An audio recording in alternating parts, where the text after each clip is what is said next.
Γεια σας, Γεια σε όλους. Λίλη. Ανδρέας. Almost Villagers. Αυτοί είμαστε ή σχεδόν. Ή σχεδόν. Έχουμε έρθει από την Αθήνα εδώ κοντά που έγινε το διπλό φωνικό στη Φοινικούντα. Δεν λέμε ακριβώς πού, για τους ευνόητους λόγους.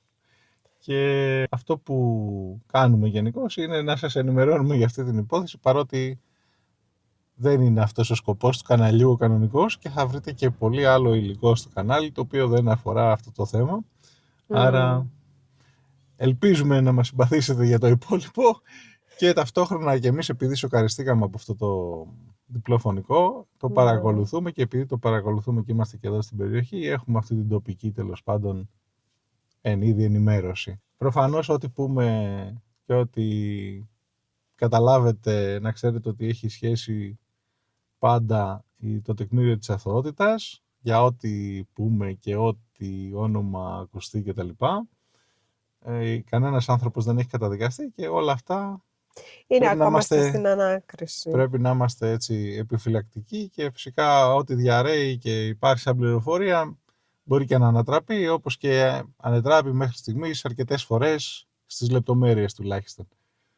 Αυτά. Λοιπόν, τι έχει γίνει. Να πούμε λίγο γρήγορα αυτή την εβδομάδα τι έχει συμβεί, Σωστά. πώς καταλήξαμε, γιατί είναι Σάββατο, κάποιοι άνθρωποι δουλεύουν, δεν τα βλέπουν. Σωστά. Θα πω. Ναι, ξεκίνα, Θα μου προσθέτεις, εσύ σου είσαι προσθέτω, πιο ό,τι χρειάζεται. επίσημα ενημερωμένος από εμένα. Τα βλέπει πιο εις βάθος από μένα. Εμένα μπορεί κάτι να μου ξεφύγει, είμαι και λίγος. Αυτή τη βδομάδα συνέβη το εξής. Ενώ είχαμε 2 μήνες να έχουμε νέα για την υπόθεση, είχαν συλληφθεί μόνο 22χρονοι, αν θυμάστε, αν έχετε παρακολουθήσει έστω και λίγο την υπόθεση.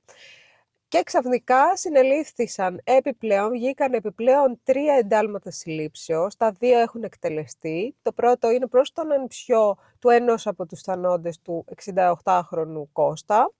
Ο δεύτερος είναι ο επιχειρηματίας και ο κολλητός του φίλος, ο οποίος υπήρχε μια σύνδεση, τι θυμάστε, γενικά με ανθρώπους, με τον ένα 22χρονο, με τον ανιψιό κτλ. Ο ίδιος έχει πει ότι δεν είχε σχέση με το θείο, ωστόσο υπάρχουν άλλες μαρτυρίες ότι λένε ότι δεν είχαν καλές σχέσεις, αλλά υπήρχε επικοινωνία και έχει και στο τηλέφωνο τοποθηκευμένο τον Κώστα ως Θιούλη, το οποίο έτσι άσχημο, και έχει πει και κάποια πράγματα ακόμη τις καταθέσεις τους, αρκετά σκληρά για τον συγκεκριμένο άνθρωπο και δεν βρίσκουμε το λόγο. Προφανώς είχαν beef. Εγώ αυτό κρατώ. Ναι, να τονίσουμε επίσης ότι οι άνθρωποι που πέθαναν, ο Βασίλης και ο Κώστας, έτσι, είναι ο ένας είναι ο επιστάτης, ο άλλος είναι συνιδιοκτήτης του κάμπινγκ, μαζί με τον ανιψιό, που πλέον έχει κληρονομήσει από τον πατέρα του, τον αδερφό δηλαδή του Κώστα, τον Νίκο, που έχει πεθάνει από το 2018 νομίζουμε.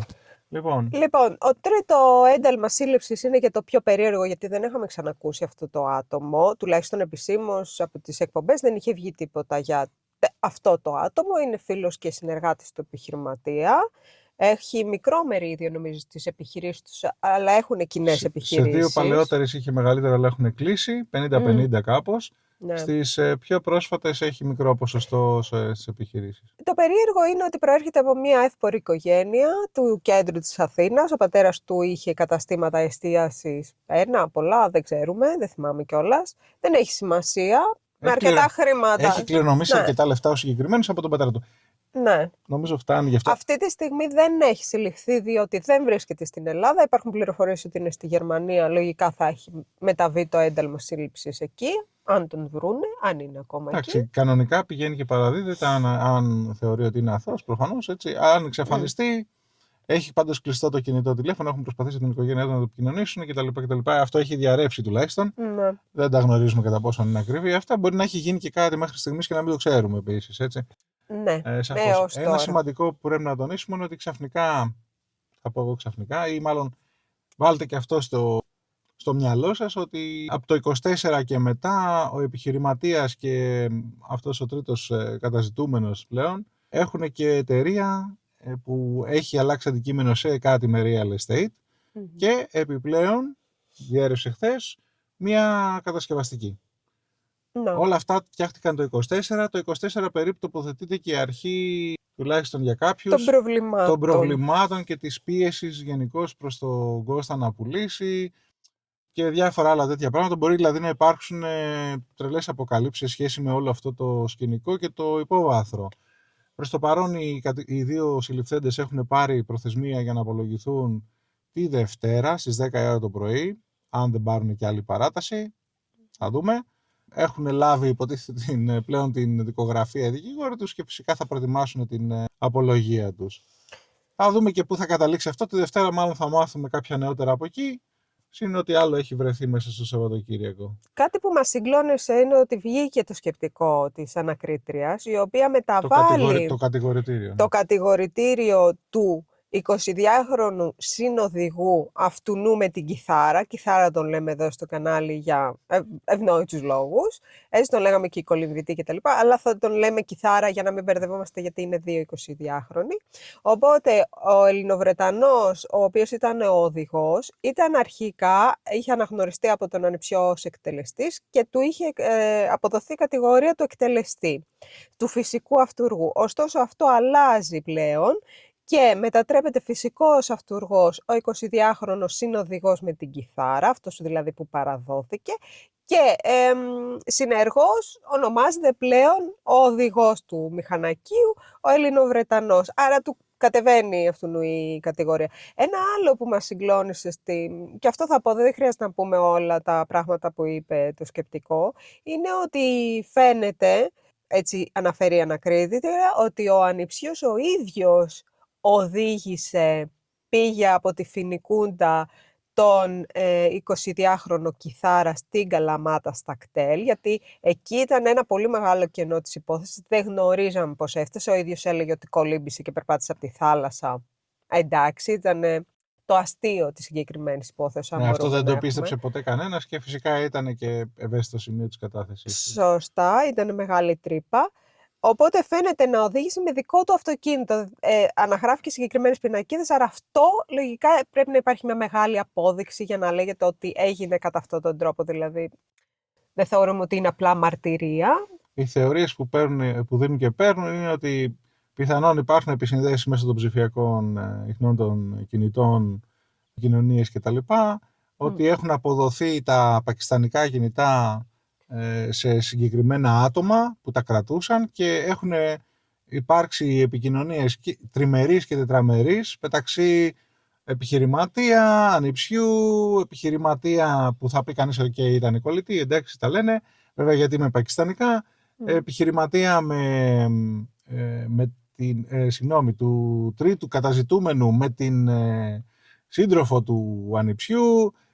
Γενικώς υπάρχει μια συνεχής επικοινωνία, ειδικά κατά τη μέρα της δολοφονίας και την προηγούμενη, μεταξύ αυτών των κινητών, και κάποια από αυτά τα κινητά παύουν να συνομιλούν συγκεκριμένες ώρες κτλ.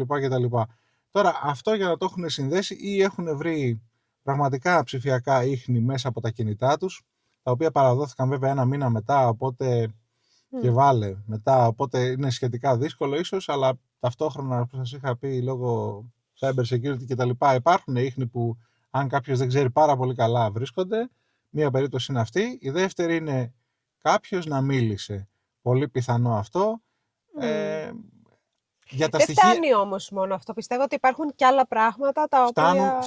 Φτάνουν εάν κάποιος παραδεχτεί, για παράδειγμα, αν έχει ο 22χρονος κιθάρας, ομολογήσει ότι αυτός ήταν ο δολοφόνος και ότι λάμβανε αυτές τις εντολές από αυτούς τους ανθρώπους, ταυτόχρονα παίρνει πάνω του μια πολύ βαριά κατηγορία, άρα και το υπόλοιπο γίνεται περισσότερο πιστευτό, άρα μπορούν να βασιστούν πάνω του, και από τη στιγμή που ονοματίζει άτομα με κινητά, δηλαδή αυτός είχε αυτό, αυτός είχε αυτό κτλ.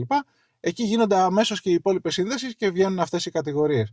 Τώρα, επίσης, εν είδη εξαφάνισης, θα πω εγώ, μας λείπει ο δικηγόρος του 22χρονου αυτού του κιθάρα. Δεν έχει εμφανιστεί αυτές τις ημέρες τηλεοπτικά. Μπορεί να μην σημαίνει τίποτα. Αυτό μπορεί να σημαίνει πάρα πολλά. Μπορεί όμως να μελετάει τη δικογραφία. Μπορεί να αλλάξει. Δεν ξέρουμε τέλος πάντων.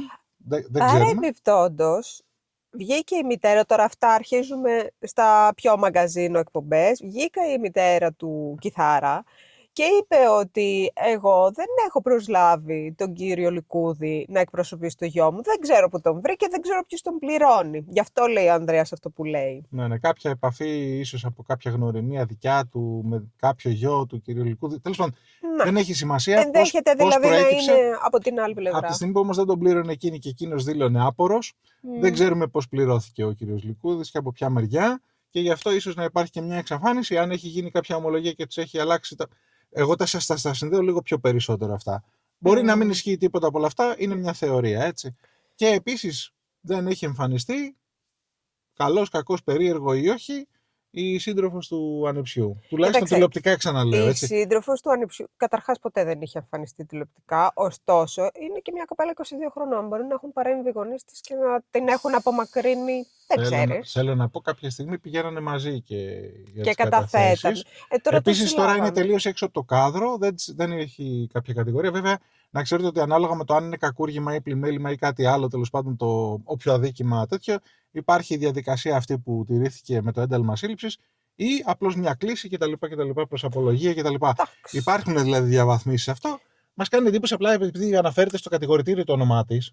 Ναι. Γι' αυτό λέω ότι υπάρχει η τριμερής επικοινωνία.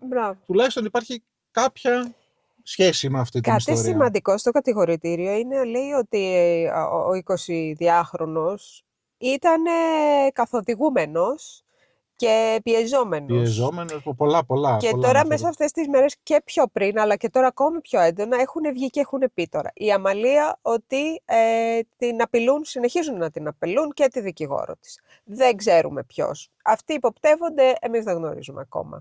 Βγήκε η μαμά του ανιψιού, η οποία λέει: στηρίζει το παιδί μου είναι αθώος, δεν έχει κάνει τίποτα κτλ. Απειλούμε κι εγώ. Δεν μας έχει πει περισσότερα. Άλλο ένα πράγμα. Βγήκε η μαμά του 22χρονου κιθάρα και λέει: κάποια στιγμή το παιδί απομακρύνθηκε από το καλοκαίρι και μετά είπε: ξέχναμε και κάνει τη ζωή σου. Και ότι σε αυτήν εμφανίζονταν επίσης κάποιοι. Φαίνεται και αυτοί ότι την απειλούν και την απειλούσαν μέσω του γιου και γιατί του είπε ότι της είπε ότι κινδυνεύει. Και ότι παρακολουθείτε και τα λοιπά. Ναι, απομακρύνω την οικογένεια, κάντε τη ζωή σας, εγώ ξεχάστε με, έχω πεθάνει. Και ότι ενδεχομένως αυτός να φοβόταν για την οικογένειά του, για τη ζωή του κτλ. Τώρα αυτό δεν δικαιολογεί προφανώς έναν φόνο και σε καμία περίπτωση όποιος απειληθεί, γιατί και εμείς έχουμε λάβει σε αυτή την υπόθεση που ασχοληθήκαμε εξ αρχής κάποιες απειλές με μηνύματα, οι οποίες δεν ήταν καθόλου ευχάριστες να σας πω και δεν είχαμε και καμία όρεξη, ας πούμε, ούτε να θίξουμε κανέναν αφενός. Εμείς εντωμεταξύ δεν έχουμε και κανένα συμφέρον να πει κανείς ότι. Δηλαδή, τι μας νοιάζει εμάς ποιος είναι. Ενδεχομένως υπήρχε μια ενόχληση για το ότι ανασχολούμαστε και θέλουμε να βγει αλήθεια και βγάζουμε αυτή την επικοινωνία στον κόσμο και ο κόσμος ακόμα ασχολείται με την υπόθεση. Αυτό μπορώ να πω, γιατί άλλο πράγμα εμείς δεν έχουμε καμία επαφή. Θα πούμε και για το χθεσινό live σε λίγο. Ένα επιπλέον στοιχείο που έχει προκύψει αυτή τη βδομάδα από τη μεριά της Αμαλίας είναι κάποιες φωτογραφίες που της έστειλε ένας ξένος, νομίζω Άγγλος υπήκοος, ο οποίος συχνάζει εκεί στην Φοινικούντα, ήταν και αυτό το καλοκαίρι και είχε τραβήξει πάρα πολλές φωτογραφίες από διάφορα άτομα που ερχόντουσαν και μετρούσαν εκεί γύρω-γύρω στο χώρο του κάμπινγκ κτλ. Έχουν τις πινακίδες τους, έχουν κάποια σχέση πιθανότατα με real estate, αναφέρει η Αμαλία, και ότι αυτά τα στοιχεία τα έχει παραδώσει πλέον στην εισαγγελέα.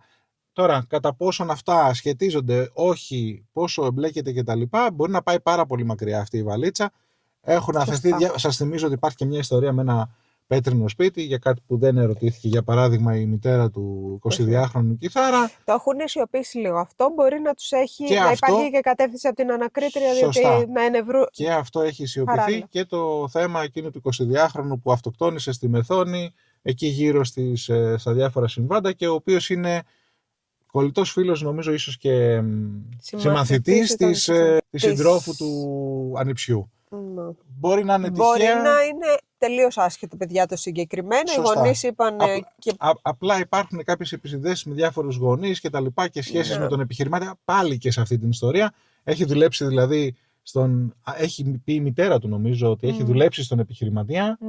Δηλαδή πάλι ένας άνθρωπος ο οποίος έχει δουλέψει για αυτόν τον επιχειρηματία, πάλι 22χρονος, πάλι από την ίδια περιοχή, τυχαίνει και αυτοκτονεί. Δεν έχει επεκταθεί αυτή η ιστορία, επειδή εντωμεταξύ έχουν παίξει και κάτι εξώδικα. Να πούμε ότι σαφέστατα δεν ξέρουμε αν έχει σχέση. Μπορεί να μην έχει καμία σχέση. Σας αναφέρουμε όλα τα πράγματα για να καταλάβετε πόσο μεγάλο και δεδαλώδες μπορεί να είναι όλο αυτό το ζήτημα. Αυτά είναι νομίζω τα νέα για αυτή τη εβδομάδα. Τα πάμε σχετικά γρήγορα, παρόλα αυτά μας πήρε πολλή ώρα. Πού να σας πιάσουμε όλη την ιστορία από την αρχή. Ναι. Παιδιά, υπάρχουν διάφορα πράγματα και με μικρές λεπτομέρειες. Αναφέρθηκε Τζόγος, ότι πηγαίνανε στα καζίνο. Αναφέρθηκαν διάφορα πράγματα. Το σπίτι που στη είχαν Βούλα. νοικιάσει, μπράβο, και έμεναν για. Δηλαδή, άλλα και 1,5 μήνα, εκεί που τους είχαν πετύχει και στη μετακόμιση με το άσπρο αυτοκίνητο. Το γεγονός ότι ο ανιψιός πούλησε 2 κτήματα και ένα σπίτι πάρα πολύ γρήγορα και πιεστικά από τη δικιά του περιουσία, όχι από την περιουσία που θα κληρονομούσε. Ναι, και λέγεται και πήρε παρά κιόλας. Δηλαδή, λίγο χαμηλά τα τιμήματα. Όχι λίγο, πολύ χαμηλά τα τιμήματα. Δεν ήταν η εμπορική αξία, ήταν χαμηλότερη της εμπορικής για να φύγει γρήγορα. Είναι η τιμή που δίνει κάποιος για να πουλήσει γρήγορα. Εντάξει, σε κάθε περίπτωση. Τουλάχιστον για το σπίτι το ξέρουμε. Για τα υπόλοιπα δεν γνωρίζω το τίμημα, δεν έχει διαρρεύσει, οπότε δεν μπορούμε να πούμε και κάτι. Δεν έχει και σημασία, συγκέντρωνε χρήματα, δεν ξέρουμε για ποιο λόγο. Ίσως αυτός ήταν ο λόγος, να πω και αυτό, ίσως να ήταν αυτός ο λόγος που επίσπευσε την σύλληψη των ανθρώπων αυτών, γιατί μήπως φαντάστηκε η ανακρίτρια ή μήπως αυτό το στοιχείο τους φόβησε στο κομμάτι του μήπως προσπαθούν να μαζέψουν κάποια χρήματα και να εξαφανιστούν. Ίσως να ήταν αυτό το επίγον του πράγματος. Γιατί αλλιώς θα γινόταν πιο οργανωμένα και θα υπήρχε και ο τρίτος, θέλω να σου πω, θα ξέρανε που είναι και θα τους πιάνανε και τους τρεις. Αυτό εννοώ. Οι ειδικοί σύμβουλοι των δημοσιογράφων, αστυνόμοι κτλ. Λένε ότι περιμένουν και άλλα εντάλματα σύλληψης. Δεν ξέρουμε αν θα είναι ανώτερα, δηλαδή κάποιο μεγαλύτερο κεφάλι που οργάνωσε περισσότερο αυτό, ή αν εκεί μένουν στον ανιψιό και τον επιχειρηματία. Δεν ξέρουμε ποιο ρόλο είχε ο ανιψιός, ποιο ρόλο ο επιχειρηματίας σε αυτό το έγκλημα, ποιος ήταν δηλαδή πιο πάνω από όχι. Λέει η ανακρίτρια κάποια πράγματα. Αναφέρει ότι ο επιχειρηματίας ήταν αυτός που δασκάλευε το πώς θα μιλήσουν στην ανάκριση, τι θα πούν στην αστυνομία κτλ. Φαίνεται ο ανιψιός να έχει πιέσει τους πιτσιρικάδες των 22χρονων. Τώρα, να σας πω για παράδειγμα. Αυτό, ας πούμε, το στοιχείο, που υπάρχει στο κατηγορητήριο, για να μπορεί να το πει και να μην αφορά μόνο, για παράδειγμα, τον 22χρονο εκτελεστή, ότι έδινε σε όλους οδηγίες, για μένα σημαίνει ότι υπάρχουν ψηφιακά ίχνη από μηνύματα, για παράδειγμα, μεταξύ ξέρω εγώ, κάποιον από των άλλων ανθρώπων, για να το γράφει αυτό το συγκεκριμένο κομμάτι. Τώρα προφανώς δεν γνωρίζουμε, θα μάθουμε ίσως κιόλας, μπορεί και να μην μάθουμε από Δευτέρα, έτσι. Αυτά τα νέα της εβδομάδας. Νομίζω ότι σας καλύψαμε, σας γλιτώσαμε περίπου από 30-40 ώρες τηλεθέασης. Έχουμε δει. Πραγματικά. Και είναι μια στενάχωρη ιστορία. Η αλήθεια είναι ότι στεναχωρηθήκαμε. Δεν εκπλαγήκαμε. Νομίζω κανένας δεν εξεπλάγει. Όμως είναι στενάχωρο να βλέπεις ότι μέσα σε μια οικογένεια συμβαίνουν αυτά τα πράγματα. Γιατί ο καθένας μας έχει μια οικογένεια και ο καθένας μας έχει ένα μακρινό ξάδερφο. Και ξέρετε, και την πλήρωσε και τελείως άδικα ο Βασίλης, παιδιά. Και τελείως άδικα ένας άνθρωπος, ο οποίος ήταν ο σιδηροπόρος του ανθρώπου. Την πλήρωσε γιατί γνώριζε, δηλαδή αυτά τα πράγματα. Εργατικότατα εντωμεταξύ. Πάντα σύντροφος, πάντα κοντά στον Κώστα. Γιατί δηλαδή έφταιγε ο Κώστας να την πληρώσει επειδή έκανε περιουσία ή επειδή τέλος πάντων ήταν πιο συγκεντρωτικός άνθρωπος. Δεν πρέπει να γίνονται αυτά τα πράγματα. Και να σου πω κάτι, εγώ σκεφτόμουν. Το ηθικό κομμάτι αυτής της ιστορίας, παιδιά, δεν παλεύεται. Εγώ σκέφτομαι όλους αυτούς τους ανθρώπους οι οποίοι είναι μέσα στην οικογένεια και όπως μου συμβεί και το έχω σκεφτεί για άλλα πράγματα. Εντάξει, δεν έχουμε δολοφονία στη δικιά μου την οικογένεια. Είχαμε αυτοχειρία, οπότε το είχα σκεφτεί πολλές φορές. Αλλά, εν πάση περιπτώσει, αν εγώ ήμουν εξαδέρφη αυτού του ανθρώπου ή κάποια συγγενής, θα έλεγα πω στο αίμα μου τρέχει αίμα με δολοφόνου. Ή ανθρώπου που σκέφτηκε και θέλησε, έστω για ένα λεπτό, έστω για μια στιγμή, γιατί και αυτά. Πιστεύουμε γενικά ότι κάπου ξεσηκώθηκαν αυτοί και θεώρησαν. Να πω κάτι, αν ήταν και ενθερμό πάνω σε μια ιστορία, θα σου έλεγα: οκ. Δεν ήταν ένα οργανωμένο σχέδιο. Αν είναι έτσι όπως. Μιλάμε χρόνια πίσω. Φαίνεται. Ναι, έτσι φαίνεται, παιδιά. Φαίνεται να υπάρχει μίσος και το μίσος να καταλήγει σε δολοφονία η οποία γίνεται μπροστά στα μάτια σου και ξέρεις γιατί είσαι μέρος αυτής. Δεν έχει σημασία. Και σε κάθε περίπτωση είναι ή έγινε μπροστά του, έτσι όπως λέγεται τουλάχιστον, έτσι ξαναλέμε αθώοι μέχρι αποδείξεις κτλ. Ή έγινε μπροστά του. Υποτίθεται ότι έγινε μπροστά του σε κάθε περίπτωση. Ή έγινε μπροστά του, ή κάποιοι λένε μήπως έχει και μεγαλύτερη ακόμα εμπλοκή που εκεί πλέον. Εντάξει. Εντάξει, πραγματικά δεν θα έχουμε. Γιατί υπάρχει πολύ μίσος σε αυτή τη δολοφονία. Δηλαδή. τύπου εκτελεστή για τον Κώστα με χαριστική βολή στο κεφάλι. Ναι. Εντάξει, Από πάνω προς τα κάτω, που σημαίνει ότι...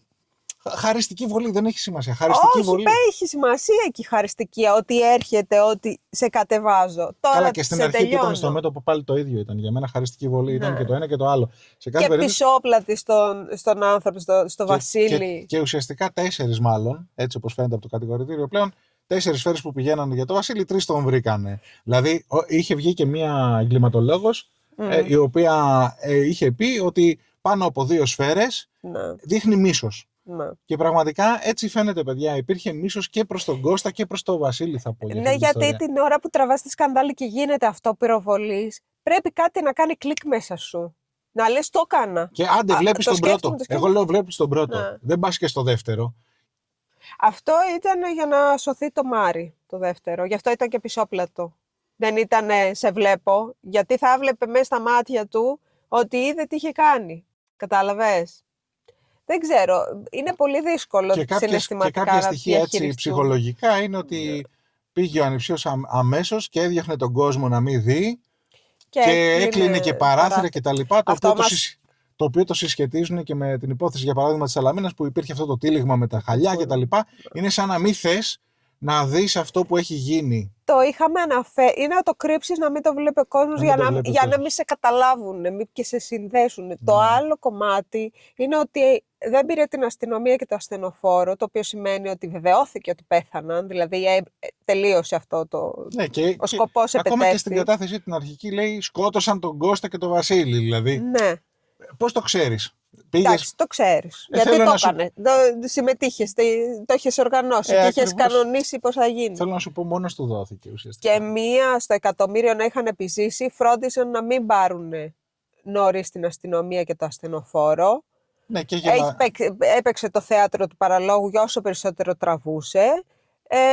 Άλλοι άνθρωποι ήταν ακόμα μουδιασμένοι, δεν είχαν καταλάβει και τι είχε γίνει. Να σε διώχνουν, να μην ξέρεις τώρα. Μπορεί να θεωρήσαν τι άλλος πήρε. 80 άτομα μέσα στο κάμπινγκ. Πάντως υπάρχει και μια σημαντική μαρτυρία ενός Γερμανού τουρίστα, ο οποίος ήταν και είχε σχέση με την αστυνομία στη Γερμανία. Τώρα δεν θα πούμε συγκεκριμένα. Ο οποίος ήταν από τους πρώτους που είδαν το σκηνικό μαζί με έναν άλλον. Οπότε και ξέρανε και κάποιες... Δεν ήταν αυτό από τις μάρτυρες. Δεν ήταν αυτό από τις μάρτυρες, όχι. Απλά είδαν ακριβώς 3 λεπτά μετά, 4, πόσα ήταν την κατάσταση που βρισκόταν ο καθένας κτλ. Οπότε διάφορα περιμένουμε και από εκεί. Υπάρχουν και κάποιες εκκρεμότητες εκεί με τα πλεξιγκλάς και τα μη πλεξιγκλάς. Άλλη ώρα αυτά δεν είναι πάρα πολύ λεπτομέρειες. Εμείς προσπαθήσαμε γενικώς αυτή τη βδομάδα να σας κάνουμε κάποιες live μεταδόσεις. Κάποιες πέτυχαν περίπου. Και κάποια χθες, όπως παρατηρήσατε με την Νικολούλη, δεν πέτυχε. Τώρα αυτό με την Νικολούλη, επειδή το είχαμε οργανώσει αρκετά καλά και το είχαμε διαφημίσει κτλ. Διαφημίσει, δεν το είχαμε διαφημίσει, το είχαμε αναφέρει την ίδια μέρα 3-4 φορές τέλος πάντων. Ήρθατε πάρα πολλοί κόσμος. Σας ευχαριστούμε πάρα πολύ που μας τιμήσατε με την παρουσία σας. Καταρχάς γι' αυτό που συμμετείχατε με όλα αυτά που μας είπατε. Ο καθένας με την άποψή του, πάντα σεβαστή. Ελάχιστες εξαιρέσεις υπήρχαν εκείνη την ώρα που χρειάστηκε να τις χειριστούμε. Δυστυχώς όμως, εν μέσω της ζωντανής μετάδοσης, ξαφνικά διακόπηκε, παιδιά. Και δεν το πήραμε χαμπάρι, πρέπει να το πήραμε 3 λεπτά αργότερα. Ξαφνικά βλέπουμε το θαυμαστικό και του λέω, Ανδρέα, κάτι γιατί ήμασταν και εμείς σε break. Νομίζω την ώρα που είχαμε και κάτι θέματα τεχνικά χθες με το ίντερνετ. Και λέμε εντάξει, μπορεί να άπεσε το ίντερνετ και τα λοιπά. Και κοιτάμε, προσπαθούμε και τα λοιπά. Και βλέπουμε ότι είμαστε μπλοκαρισμένοι από το να κάνουμε live. Η δικαιολογία η επίσημη του YouTube ήταν ότι όντως εμφανίστηκε από κάποιο stock footage του, δηλαδή βιντεάκια που φτιάχνουν και τα αγοράζεις και πιθανότατα είναι ψεύτικα, είναι ηθοποιοί. Τέλος πάντων, δεν έχει σημασία. Φάνηκε ένα όπλο. Στον κόσμο, ναι. Φάνηκε ένα όπλο σε κάποιο από αυτά τα καρέ. Αυτό είναι ενάντια στην πολιτική του YouTube όσον αφορά τέλος πάντων την προστασία του community και γι' αυτό το λόγο επίσημα κατέβηκε. Κάναμε μια επικοινωνία με το YouTube, προσπαθήσαμε να το επιλύσουμε, μπας και μπορούμε να ξανάρθουμε online κτλ. Βέβαια, τώρα εντάξει δεν παίζει ρόλο αυτό. Τουλάχιστον να μπορούμε να σας ενημερώσουμε κτλ. Δυστυχώς δεν Δεν επιλύθηκε το θέμα, μας επιβεβαίωσαν ότι αυτή είναι η πολιτική, τέλος. Και θα πρέπει να περιμένουμε μέχρι να ξανά έχουμε το δικαίωμα να κάνουμε κάποιο live. Δεν ξέρουμε πότε, μπορεί σύντομα, μπορεί σε 15 μέρες κτλ. Θα το δούμε. Δεν έχει συμβεί κάτι φοβερά τραγικό. Το θέμα όμως εδώ τώρα και το περίεργο της υποθέσεως είναι ότι την ίδια στιγμή που κάναμε εμείς αυτή την εκπομπή υπήρχαν δεκάδες άλλα κανάλια πιθανότατα, τα οποία... Εντάξει, όχι δεκάδες, αλλά αρκετά άλλα που κάνανε full frame. Που κάνανε full frame αναμετάδοση το συγκεκριμένο... Άρα δείχναμε τα ίδια πράγματα. Δείχναμε τα ίδια πράγματα, δηλαδή το ίδιο πράγμα... Τέλος πάντων, μισό λεπτάκι να το ολοκληρώσω. Ναι. Υπάρχει περίπτωση, εντάξει, και το αφήνουμε με πάσα επιφύλαξη αυτό, να υπήρξαν κάποιες κακόβουλες ενέργειες. Είτε από αυτά που λέγαμε ή κάποιες που γενικώς μας παρακολουθεί και δεν μας συμπαθεί, μια περίπτωση από τις διάφορες απειλές και τα διάφορα πράγματα που συζητάμε, είτε από τους παραδοσιακούς YouTuber που κάνουν αυτή τη δουλειά. Εμείς δεν κάνουμε αυτή τη δουλειά, πρέπει να το τονίσουμε αυτό. Ναι. Το κάναμε εν είδη να μπορούμε να σχολιάζουμε μαζί κάποια εκπομπή που φανταστήκαμε ότι θα είναι και πάρα πολύ σημαντική. Δεν ήταν τελικά πάρα πολύ σημαντική και ότι θα υπάρχει κάποια πράγματα τα οποία... Περισσότερο για να κάνουμε την παρέα. Ακριβώς. Με τα άτομα που γενικά σχολιάζουμε και μιλάμε. Σωστά. Και απλά να γίνει live. Σωστά. Εντάξει. Και υπάρχει περίπτωση να υπήρξε κάποια είδους ενόχληση κτλ. Εντάξει, Ανδρέας. Αυτό πήγα να πω τώρα. Εγώ επειδή το παρελθόν μου είναι τέτοιο που έχω ασχοληθεί με την ασφάλεια πληροφοριών, δηλαδή με το cyber security, αν και εφόσον χρειαστεί και φανεί ότι κάτι τέτοιο είναι όντως κάποια κακόβουλη πράξη, να ξέρετε ότι μπορούμε να... Το γλυκαίνει, θα σας πω κάτι. Είναι να μην αποφασίσει, να μάθει ο Ανδρέας. Μόνο αυτό. Δεν χρειάζεται κάτι άλλο. Ελπίζουμε να μην είναι κάτι κακόβουλο, να είναι τυχαία το AI της Google να αποφάσισε ότι αυτό το καρέ είναι προσβλητικό και έχει πρόβλημα, τέλος πάντων. Ναι, μόνο το δικό μας. Μόνο το οποίο ήταν μέσα σε μια τηλεορασούλα. Αν το δείτε σε μέγεθος σε σχέση με τα υπόλοιπα, είναι πάρα πολύ μικρό, είναι πολύ δύσκολο να το πιάσει το AI σε σχέση με κάποια άλλα. Παρ' όλα αυτά, εγώ αντιρρώ τις επιφυλάξεις μου προς το παρόν. Αν και εφόσον χρειαστεί, θα φτάσουμε όπου χρειάζεται να φτάσουμε. Λοιπόν, πάει αυτό. Συγγνώμη που διακόπηκε. Λυπούμαστε, εν πάση περιπτώσει, γιατί το νιώσαμε ότι κάτι κάναμε λάθος.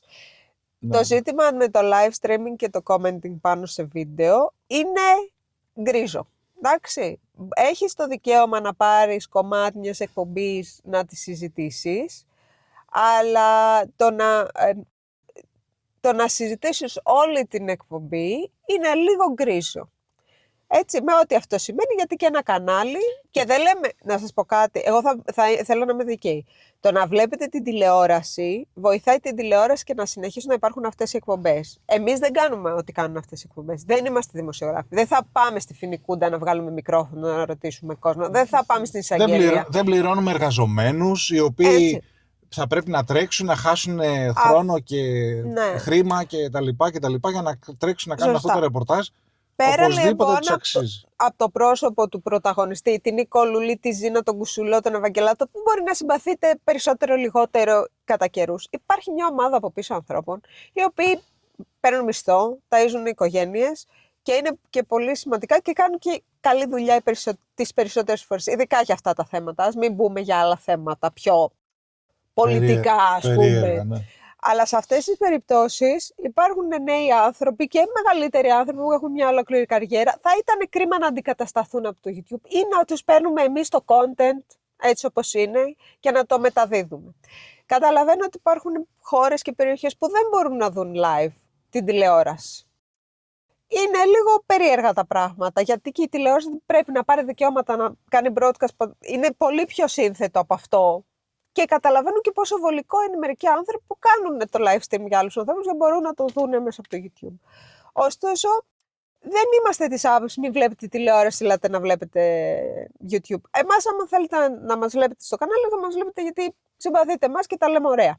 Μέχρι εκεί. Οπότε θα το σκεφτούμε αυτό το κομμάτι με το live stream έτσι κι αλλιώς.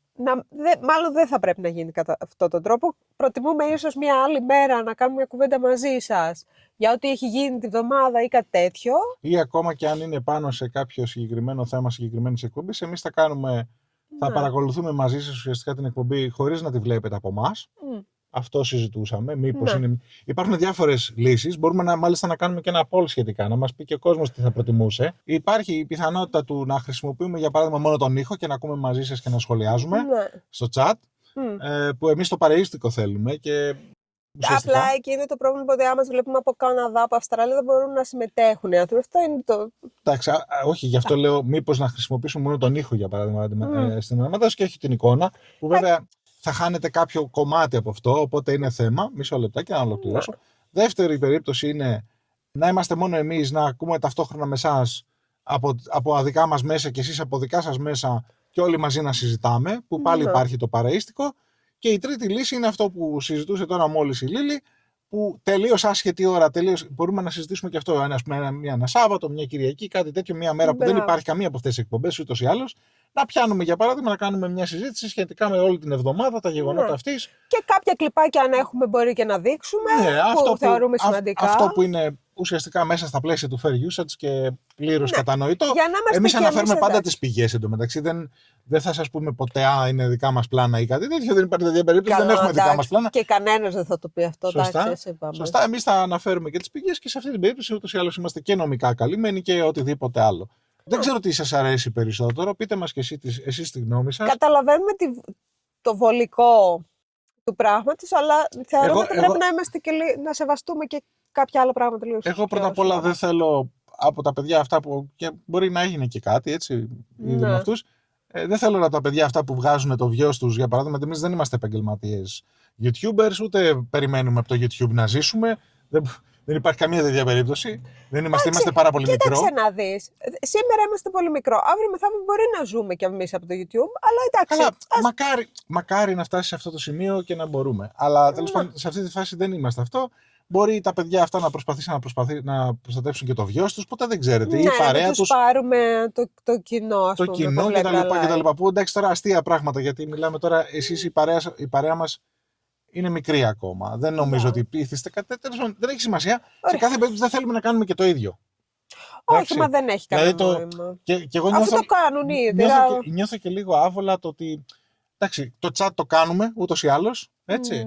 Και την ώρα που ας πούμε παίζει η εκπομπή όπως και χθες, είμαστε σε ένα ατελείωτο μόκο. Περιμένουμε να βγουν οι διαφημίσεις για να πούμε 3 πράγματα μαζί σας κτλ. Το οποίο αυτό είναι το format που ακολουθείτε μέχρι στιγμής από τους περισσότερους. Εμένα δεν μου προσφέρει κάτι φοβερό. Κοίταξε, εμείς επειδή ακριβώς την παρακολουθούμε, δεν είναι ότι απλά κάνουμε μια εκπομπή αναμετάδοση και δεν ξέρουμε τι έχει γίνει. Ναι. Έτσι, αυτό και στο διάλειμμα θα πούμε κάντε μας like, follow, subscribe, να μεγαλώσει παρέα για να δουν και άλλοι ας πούμε την εκπομπή. Εμείς θέλουμε να έχουμε μια σχέση μαζί σας. Μην δημιουργήσεις μπιφ τώρα, γιατί είναι ουσιαστικά σαν να το ειρωνεύεσαι. Όχι, δεν το ειρωνεύομαι. Είναι ένα φορμάτ το οποίο το καταλαβαίνω και το σέβομαι και βοηθάει εν μέρη. Εντάξει. Βοηθάει, σου λέω, ανθρώπους που δεν έχουν πρόσβαση και θέλουν να το δουν live. Σωστά. Παρ' όλα αυτά, αν δεν έχετε πρόσβαση και δεν μπορείτε να το δείτε, το μόνο που έχετε να κάνετε είναι να πάρετε ένα. Τι να σας πω. Να βάλω σπόνσορα. YouTuber. NordVPN ή κάτι τέτοιο, να βάλω και κάτω σπόνσορα. Αστειεύομαι.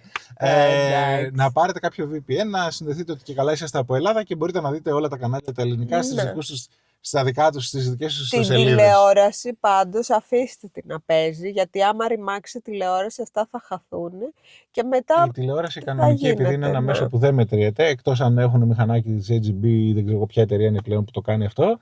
Να ξέρεις ότι δεν παίζει ρόλο αν την έχεις ανοιχτή ή δεν την έχεις, δεν ξέρουν γι' αυτό. Τα στατιστικά της τηλεθέασης βγαίνουν με συγκεκριμένο τρόπο και δεν έχει καμία σχέση ποιος τη βλέπει και ποιος δεν βλέπει. Απλά όσον αφορά Δεν φαίνεται που είναι συντονισμένοι οι δέκτες κάπου από τις κεραίες, τίποτα. Όχι. Εκτός αν έχουν βάλει κάτι καινούριο στις καινούριες τηλεοράσεις της που είναι ουσιαστικά κινητά με τηλεόραση μπροστά. Είναι μια συσκευή κινητού ουσιαστικά η τηλεόραση. Αν δεν το ξέρετε, πολύ πολύπλοκη και με πολλές δυνατότητες. Σας δείχνω και ένα δάχτυλάκι, το κουνάω να προσέχετε. Να ξέρετε ότι δεν βλέπουν. Εμείς πιστεύουμε σε ένα community που θα είναι ανοιχτό. Δεν θέλουμε να έχουμε προβλήματα. Να είναι καλά τα παιδιά και όποιος κάνει, ό,τι κάνει. Και εμείς τους βλέπουμε. Μπράβο, ναι. Και εμείς παιδιά τους βλέπουμε.